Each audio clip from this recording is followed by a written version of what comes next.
Հայաստանում սրտի փոխպատվաստվում դեռևս չի արվում։ Հայաստանում սրտի փոխպատվաստումը ժամանակ կար, որ շատ երազային մի բան էր, բայց հիմա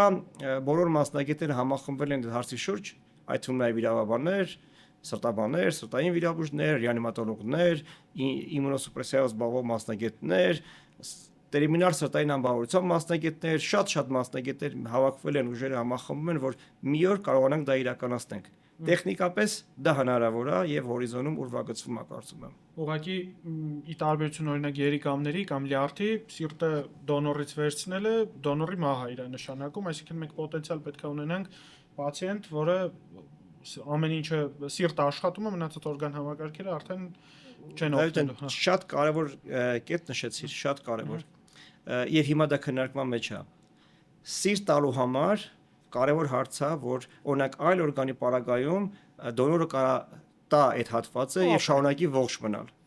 Սրտային այս հարցի մեջ սրտային վիրաբուժության մեջ սրտի փոխպատվաստումը ենթադրում է դոնորի չգոյությունը, այսինքն սիրտ վերցնել նշանակում է այլևս որ չի լինի դոնորը։